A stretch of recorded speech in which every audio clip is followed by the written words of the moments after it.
찬바람이 벽지 속으로 스며드는 계절이면 나는 여전히 손등을 쓸어내리며 남편이 떠난 지 벌써 15년이 지났다는 사실을 실감하곤 한다. 예전에는 추위를 잘 타지 않는 편이었지만 나이가 들고 혼자 사는 시간이 길어지니 몸보다 마음이 먼저 차가워지는 날이 많아졌다. 올해 65, 적지 않은 세월을 견디며 살았다지만 요즘처럼 형편이 눈에 띄게 기우뚱한 적은 없었다. 전기요금 고지서를 보며 한숨을 삼키는 일이 일상이 되어버렸다. 이 낡은 단칸방은 원래 우리 부부가 잠시 쓰다 다른 곳으로 옮기려던 임시 거처였다. 하지만 남편이 병으로 세상을 뜨는 바람에 잠시는 영영이 되었고 그 뒤로 나는 삶의 방향을 잃은 나침반처럼 방 안을 빙빙 돌며 버텨왔다. 연금이라 부르기에도 민망한 적은 금액과 가끔 부업으로 하는 반찬 배달로 겨우 생활을 이어가는 중이었다. 아들이 있긴 했지만 결혼 후 멀리 이사 가더니 명절에 전화 한 통으로 안부를 대신하는 사람이 되어 있었다. 나도 애써 서운함을 덮으며 괜찮은 척했지만 인생 말년에 이렇게까지 고독해질 거라고는 상상하지 못했었다. 얼마 전에는 반찬 배달 중 층계에서 살짝 미끄러져 무릎을 다쳤다. 넘어진 충격보다 그 자리에서 허무하게 울컥한 마음 때문에 한참을 일어나지 못했다. 내가 왜 이러고 사나? 그 생각이 가슴을 무겁게 눌렀다. 한때는 분명히 누군가의 아내였고 한 집의 중심이었다. 남편은 비록 잦은 출장과 과로 속에서 살았지만 늘 미안함과 따뜻함을 품은 사람이었다. 마지막까지도 내가 당신 고생시켜서 어쩌나 하는 말을 입에 달고 살았다. 그 말의 여운이 아직도 귓가에 맴돈다. 며칠 전 동사무소에서 우편이 하나 왔다. 난 또 무슨 체납 고지서인가 싶어 조심스레 봉투를 뜯었는데 엉뚱하게도 구청 민원 안내라는 제목 아래 내 이름으로 된 오래된 휴면 서류 하나가 있다고 했다. 그동안 서류나 보관 문서 같은 건 남편이 주로 챙겼기에 이런 연락은 더 낯설었다. 하지만 혹시라도 복지 신청 누락 같은 게 있을까 싶어 무릎이 욱신거리는데도 외투를 여며 쥐고 구청으로 향했다. 담당 직원은 내 이름이 적힌 작은 봉투 하나를 꺼내주었다. 오래된 것 같던데 보관 기간이 지나 연락드렸습니다.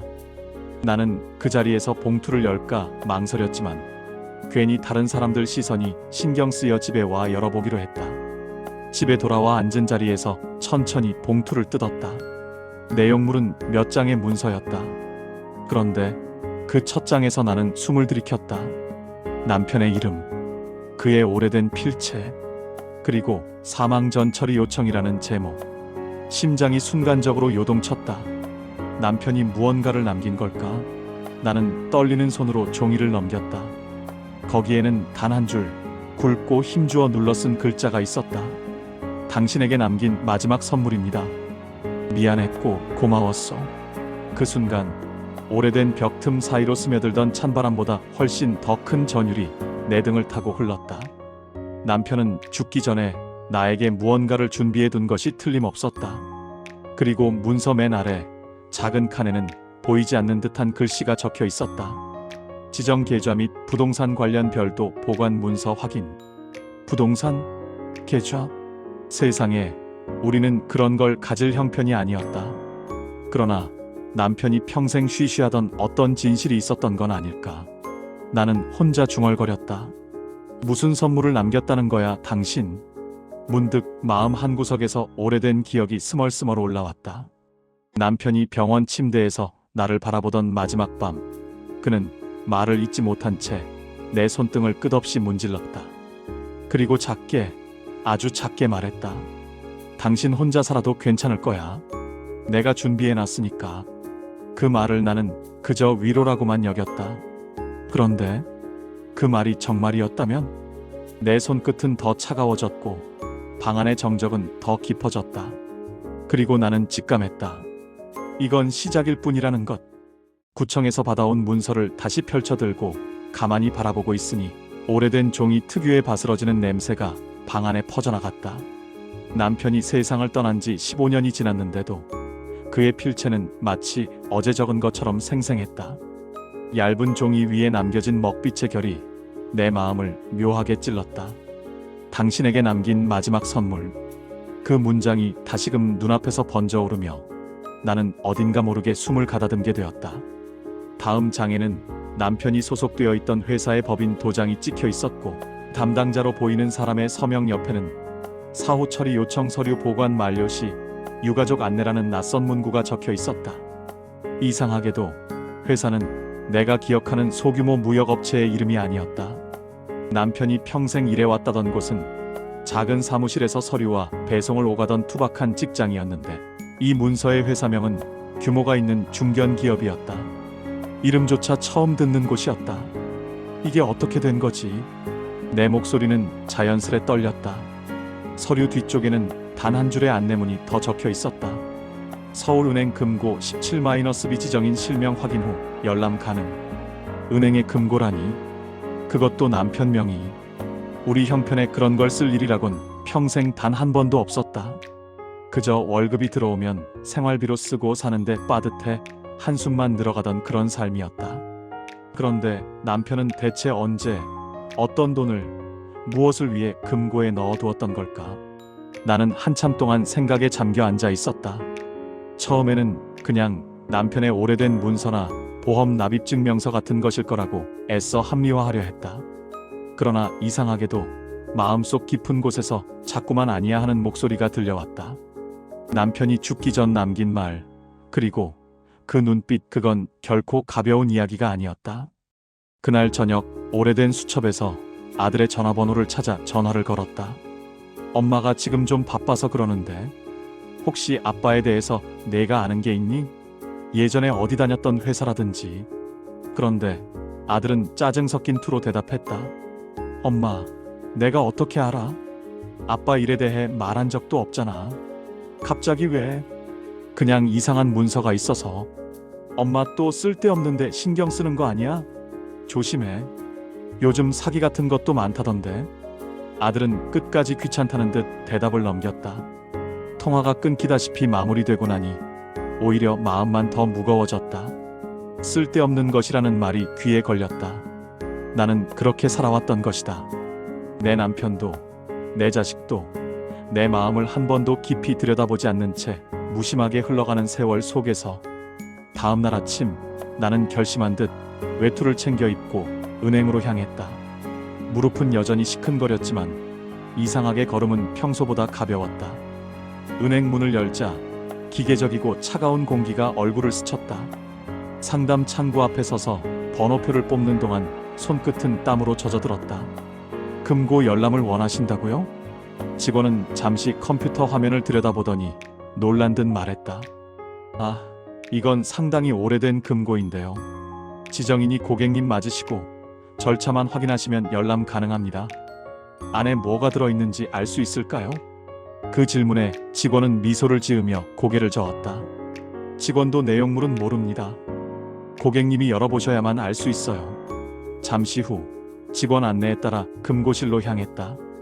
두꺼운 금속문이 우웅 하는 소리와 함께 열릴 때 마치 어떤 긴 어둠이 앞에 펼쳐지는 듯한 느낌이 들었다. 금고 번호 17-B는 벽 중간쯤에서 쉽게 발견할 수 있었다. 작은 서랍 크기의 금속 상자. 남편이 마지막으로 만졌을지도 모르는 그 표면에 손을 올렸을 때 알 수 없는 떨림이 손끝으로 번졌다. 직원이 비밀번호를 확인하고 나는 신분증을 내밀었다. 잠금 장치가 풀리는 소리가 찰칵하고 울렸다. 금고 문이 천천히 열리는 동안 심장은 내 의지와 상관없이 크게 뛰었다. 안에는 작은 검은색 상자 하나가 놓여 있었다. 예전 반지함보다 조금 큰 정도. 나는 상자를 조심스레 꺼냈다. 표면에는 낡은 금박 글씨로 H 라는 이니셜이 새겨져 있었다. 남편의 이름 민현재. 그는 생전 자신의 물건에 이니셜을 새기거나 허영을 부리던 사람이 아니었기에 이 상자는 뭔가 남다른 의미를 지닌 듯했다. 떨리는 손끝으로 상자를 열었다. 그리고 그 순간 나는 숨을 멈췄다. 상자 안에는 부동산 등기 서류 1장, 열쇠 1개, 그리고 봉투가 하나 더 들어있었다. 봉투 겉면에는 익숙한 필체가 고요하게 나를 응시하고 있었다. 당신이 이걸 보는 날을 기다렸소. 심장이 서늘하게 내려앉았다. 그리고 그 밑에는 난생 처음 보는 주소가 적혀 있었다.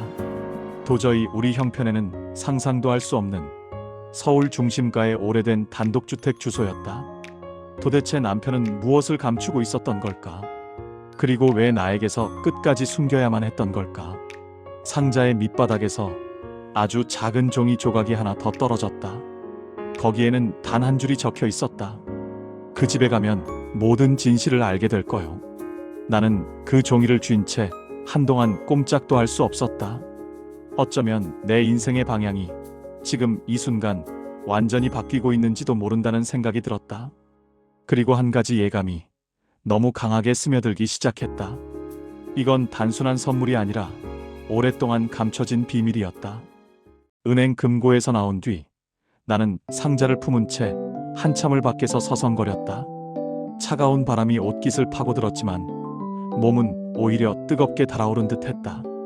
남편이 남긴 주소는 익숙한 동네도 아니었고 우리의 삶과는 너무나 동떨어진 비현실적인 좌표 같았다. 그럼에도 나는 가야 했다. 남편의 마지막 문장을 만져본 순간 마치 그의 손길이 다시 한번 내 등을 떠미는 것만 같았다. 그 집에 가면 모든 진실을 알게 될 거요. 다음 날 새벽 사람들 출근길로 복잡해지기 전 집을 나섰다. 무릎이 아파 오래 걷기 힘들었지만 그날만큼은 땅을 딛는 감각조차 잊고 있었던 것 같다. 버스를 2번 갈아타고 지하철을 한 번 더 지나 역에서 다시 10여 분을 걸었다. 주소지 근처에 도착하자 오래된 단독주택들이 옛 시간의 냄새와 함께 줄지어 있었다. 그리고 골목 끝 남편이 적어놓은 주소와 완벽히 일치하는 회색 담장의 2층 집이 눈앞에 나타났다. 설마 이게 정말? 나는 집 앞에서 한참을 서 있었다. 담벼락 위에 등나무가 초라하게 말라 있었지만 집 자체는 생각보다 정돈되어 있었다. 누군가가 아주 최근까지 관리한 듯한 기척. 벽면의 페인트는 오래되었지만 군데군데 손질한 자국이 있었다. 남편이 죽고 난 후 15년이나 지난 시간이 무색할 만큼 주머니 속 열쇠를 꺼내 흔들어 보니 금속성의 미묘한 울림이 손바닥을 간지렸다. 나는 잠시 숨을 고르고 대문 자물쇠에 열쇠를 꽂았다. 찰칵. 예상보다 너무 쉽게 돌아갔다. 대문을 열자 오래 묵은 공기와 은은한 나무 냄새가 한꺼번에 쓸고 지나갔다. 현관에 들어서자 작은 신발장이 있었고 그 위에는 먼지가 거의 없는 액자 하나가 가지런히 놓여 있었다. 액자를 뒤집어 보니 낯익은 글씨로 적힌 작은 쪽지가 테이프로 붙어 있었다. 당신이 이 집을 찾게 될 줄 알았소. 나는 헛숨을 내뱉었다. 남편은 언제부터 이렇게 치밀한 준비를 해온 걸까? 내가 깨닫지 못한 세월 동안 그는 어떤 얼굴로 이런 계획을 세운 걸까? 집안은 생각보다 휑하지 않았다. 가구는 오래되었지만 하나하나 닦아놓은 듯했다. 거실 책장에는 남편이 생전에 좋아하던 책들이 가지런히 꽂혀 있었고 어떤 책은 우리가 신혼 시절 함께 읽던 낡은 시집이었다. 나는 손끝으로 그 시집의 표지를 쓸어보았다. 순간 코끝이 뜨거워졌다. 집을 둘러보다가 거실 안쪽에 반쯤 열린 방문 하나가 눈에 들어왔다. 방문에는 작은 나무 팻말이 붙어 있었는데 글씨는 이미 반쯤 지워져 있었지만 분명 이렇게 적혀 있었다. 서재. 문을 밀자 좁은 공간에 작은 책상과 서랍장이 있었다. 그리고 그 책상 위 다른 어떤 것보다 강하게 내 시선을 잡아끄는 봉투 하나가 놓여 있었다. 봉투에는 또렷한 필체로 내 이름이 적혀 있었다. 나는 봉투를 들고 한동안 숨도 쉬지 못한 채 서 있었다. 손끝이 떨릴 때쯤 봉투를 천천히 열었다. 남편의 편지. 당신, 이 편지를 읽고 있다면 나는 이미 오래전에 세상을 떠났을 것이고 당신은 홀로 많은 세월을 견뎌내고 있을 테지요. 그 생각만으로도 마음이 아팠소. 하지만 당신이 겪을 외로움과 고생을 모르는 건 아니었소. 사실 나는 당신에게 평생 말하지 못한 비밀이 하나 있소. 나는 숨을 삼켰다. 당신은 늘 내가 작은 무역회사에서 일한다고 믿었지만 사실 나는 그 회사의 일부 지분을 갖고 있었소. 회사가 크게 성장하면서 내 지분도 값어치가 많이 올랐지요. 그러나 그 사실을 말하지 못했던 이유는 그간 내가 당신에게 해온 많은 부족함 때문이요. 늘 출장으로만 집을 떠났고 당신 혼자 가정에 허리춤을 묶게 했죠. 병이 깊어졌을 때 나는 내 인생에서 당신에게 해준 것이 아무것도 없다는 생각뿐이었소. 편지는 조금 번진 잉크와 함께 계속 이어졌다.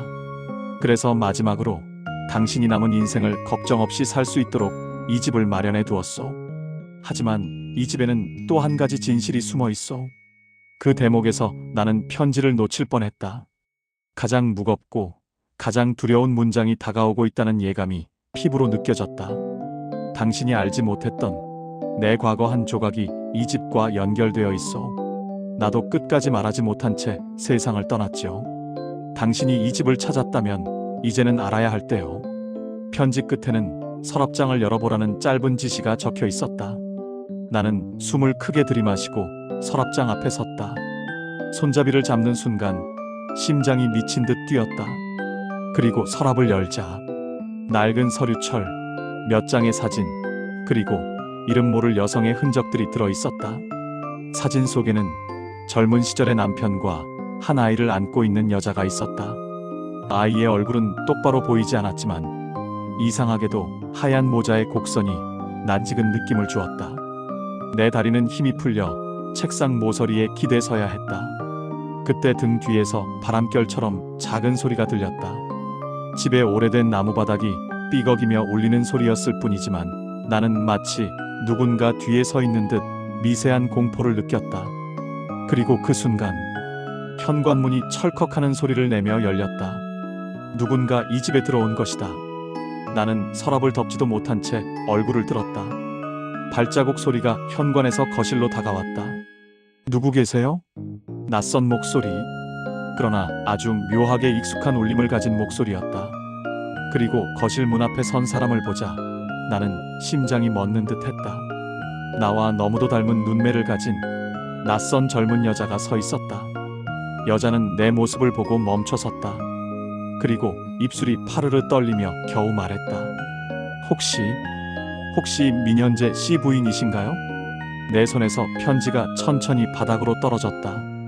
이제 모든 것이 앞으로 나를 향해 무너져 내릴 듯 혹은 드러날 듯 아슬아슬하게 흔들리고 있었다. 남편이 숨겨온 비밀, 그 집에 드리워진 그림자, 그리고 눈앞의 젊은 여자. 그녀의 다음 말이 내 인생 전체를 뒤흔들 것임을 나는 본능적으로 알 수 있었다. 현관 앞에 서 있던 젊은 여자는 떨리는 손끝으로 목도리를 쥐어잡고 나를 바라보고 있었다. 그 눈동자에는 두려움과 기대, 그리고 오랜 갈증이 동시에 기어올라 있었다. 나는 숨을 깊게 들이마셨다. 이 순간을 마주해야 한다는 사실이 마치 젖은 담요처럼 심장을 짓눌렀다. 당신 누구죠? 내 목소리는 생각보다 차분했다. 여자는 닿을 듯 말 듯한 거리에서 고개를 숙였다. 제 이름은 윤소은이에요.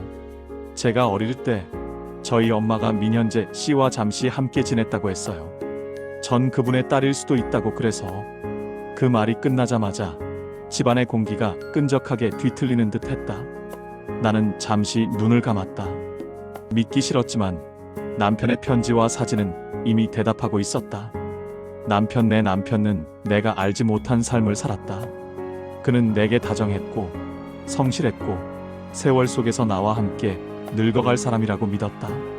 하지만 그 믿음 밑바닥 어딘가에서는 그 역시 인간이었고 실수했고 나에게 말하지 못한 과거를 지닌 한 사람이었다. 들어오세요. 그 말이 내 입에서 나왔다는 사실이 놀라웠다.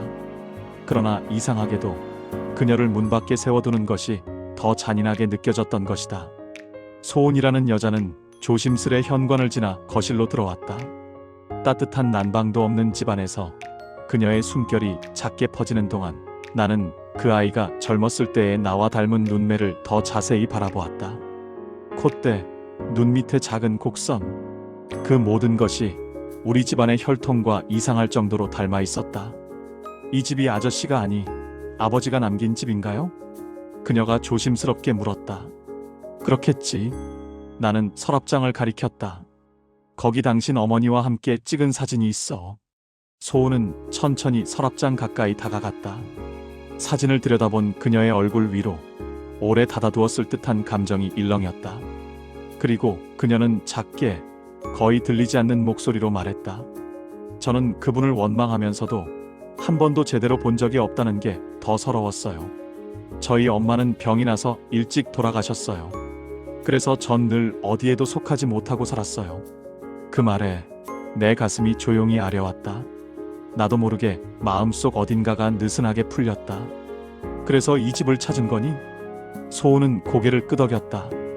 언젠가는 만나야 한다고 생각했어요. 그분이 어떤 사람이었는지, 어떤 삶을 살았는지, 그리고 혹시 제가 버림받은 존재가 아니었다면 좋겠다고 그렇게 생각했어요. 그녀의 말은 너무도 솔직했고 어린 마음의 결이 그대로 묻어 있었다. 나는 천천히 의자에 앉아 그녀를 바라보았다. 그러다 문득 지난 15년의 모든 고된 날들이 파도처럼 밀려왔다.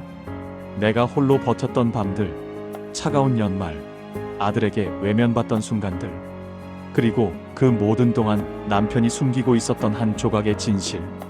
그 사람은 좋은 남편이었어. 나는 조용히 말했다. 하지만 동시에 비겁한 남자이기도 했고. 그녀는 고개를 들었다. 할머니를 많이 힘들게 했나요? 나는 잠시 생각했다. 힘들게도 했고 사랑하기도 했어. 그리고 마지막에는 미안함을 안고 떠났지. 소은은 입술을 꼭 깨물며 고개를 끄덕였다. 그 순간 이방인 같던 두 사람 사이에 아주 가늘고 약한 실 하나가 맺히는 느낌이 들었다. 잠시 침묵이 흐른 후 그녀가 조심스럽게 말했다. 저 혹시 이 집을 손대도 되나요? 아버지가 남긴 거라면 정리해보고 싶어서요. 그 말은 단순한 부탁이 아니었다. 그녀의 표정에는 목숨 같은 간절함이 스며 있었다. 그녀가 평생 찾아 헤맸던 어디에도 속하지 못한 삶의 끝자락을 붙잡는 듯한 표정이었다. 나는 천천히 자리에서 일어섰다. 그리고 벽에 걸린 집문서 파일을 집어들었다. 이 집, 나는 말했다. 남편이 내 앞으로 남긴 건 맞아. 하지만 유산이라는 건 단순히 종이 한 장으로 끝나는 게 아니지. 소은은 놀란 눈으로 나를 바라보았다. 왜 그러세요? 나는 집문서를 다시 서랍에 넣었다. 그리고 그 위에 열쇠 한 개를 올려두었다. 당신이 원하는 게 돈인지, 진실인지, 혹은 가족이라는 이름의 안식인지, 그것부터 스스로 정해. 나는 아주 느리고 단단한 목소리로 말했다. 내가 받았던 외로움과 상처를 당신에게 그대로 넘겨줄 생각은 없어. 그건 내가 남편에게 할 수 있는 마지막 복수이고 내가 나에게 줄 수 있는 마지막 잡이야. 소은의 눈이 커졌다. 그녀는 울컥 숨을 들이켰다. 나는 계속 말했다. 하지만 그와 동시에 그 사람이 남긴 잘못을 내가 대신 숨겨줄 생각도 없어. 우리는 이제부터 솔직해야 해. 그게 이 집의 문을 연 대가야.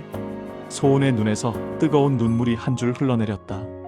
나는 천천히 그녀의 손등 위에 열쇠를 올려놓았다. 원한다면 이 집을 함께 정리해보자.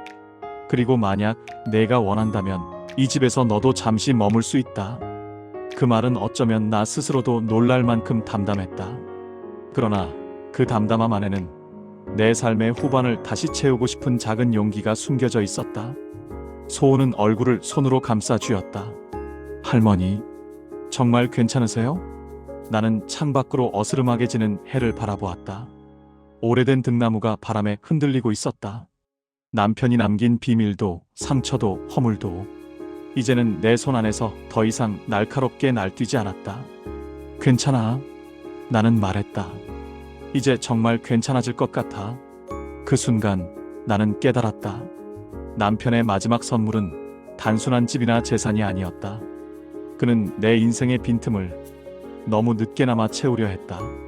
그리고 그 빈틈을 메우는 마지막 조각은 비밀이 아니라 진실을 마주하고 나 자신을 되찾는 용기였다. 집안은 조용했고 오래된 나무 냄새가 따스하게 퍼졌다. 그리고 나는 아주 오랜만에 마음이 꽉 차는 소리를 들은 듯했다. 이제 시작이야, 소은아. 나는 그녀에게 말했다. 우리 이 집에서 무엇을 다시 세워볼지 함께 찾아보자. 창밖에서 바람이 고요히 스쳤다. 마치 남편이 마지막으로 미소 짓는 듯한 따뜻한 온기가 집안에 천천히 번져갔다.